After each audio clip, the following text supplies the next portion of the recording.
دیر صاحب اگلا سوال یہ ہمیں یہاں مقامی طور پر لندن سے موصول ہوا ہے.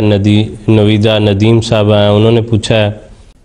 پہلا یہ کہتی ہیں کہ استخارہ کرنے کا کیا طریق ہے؟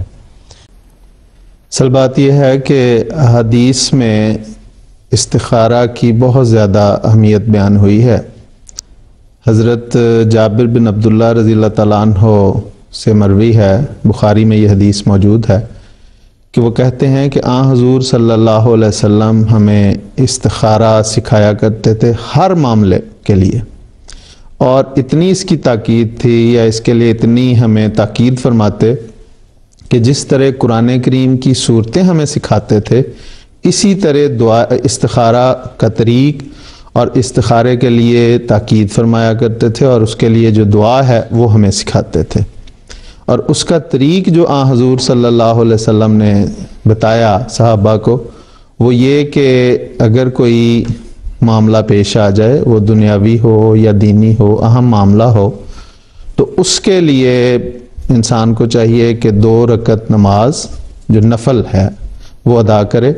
اور اس میں جو مسنون طریق ہے اس میں پہلی رکعت میں سورۃ الکافرون اور دوسری رکعت میں سورۃ اخلاص پڑھے، یعنی اسی طرح ثنا اور سورۃ فاتحہ جس سے ساری نماز پڑھی جاتی ہے.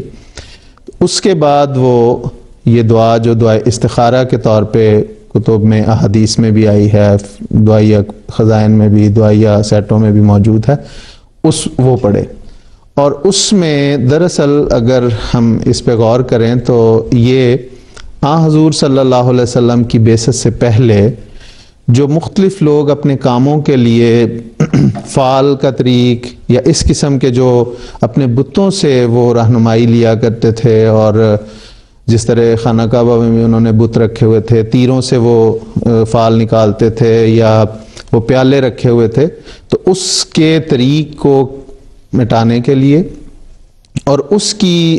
جو چونکہ مسلمان وہاں سے انہی میں سے اسلام قبول کر کے آئے تھے، تو انہیں اللہ تعالیٰ کی طرف رہنمائی کرنے کے لیے کہ ہر معاملے میں اگر کوئی اچھا رہنما ہے،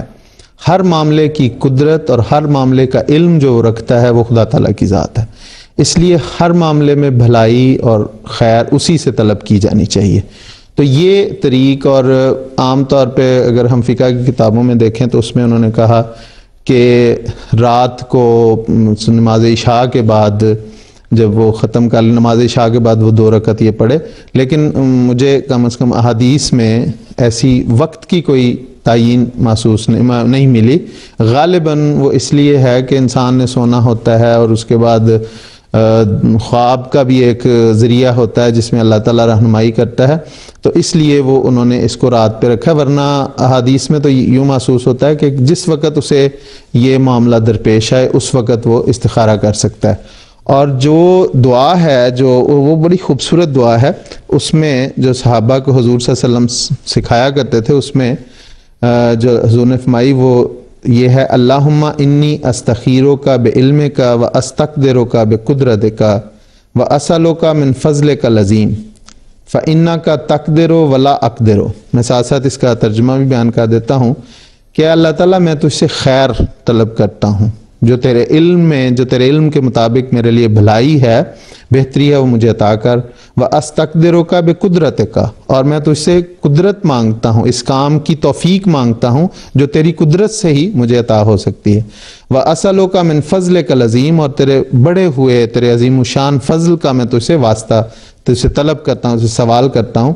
فَإِنَّكَ تَقْدِرُ وَلَا أَقْدِرُ، کیونکہ قدرت تو رکھتا ہے، میری کوئی اوقات نہیں، میری کوئی حیثیت نہیں ہے. وَتَعْلَمُ وَلَا أَعْلَمُ، اور اصل حقیقت تو جانتا ہے، مجھے تو کوئی علم نہیں ہے. وَأَنْتَ عَلَّامُ الْغُیُوبِ، اور تمام غیبوں کو تو جاننے والا ہے. اللہم ان کنت تعلم ان ھذا الامر خیر لی فی دینی و معاشی و عاقبت امری، کہ اے میرے اللہ اگر تو جانتا ہے، یقیناً تو جانتا ہے، اگر یہ معاملہ جس کے لیے میں تیرے سے دعا کر رہا ہوں میرے لیے بہتر ہے، فی دینی، میرے دینی معاملے میں، میری دنیاوی معاملے میں، میری عاقبت کے لحاظ سے، اس معاملے کے انجام کے لحاظ سے اگر میرے لیے بہتر ہے، فقدر ہو لی، تو اسے میرے لیے میسر فرما دے. ویسر ہو لی، اور اسے میرے لیے آسان کر دے. ثم بارک لی فیہ، اور پھر اس میں میرے لیے برکت پیدا کر دے. وَإِن كُنْتَ، اور جیسا کہ تو جانتا ہے اگر یہ معاملہ تیرے علم کے مطابق انا حاضر الامر شر لی فی دینی و معاشی، میرے دینی معاملے میں، میرے دنیاوی معاملے میں،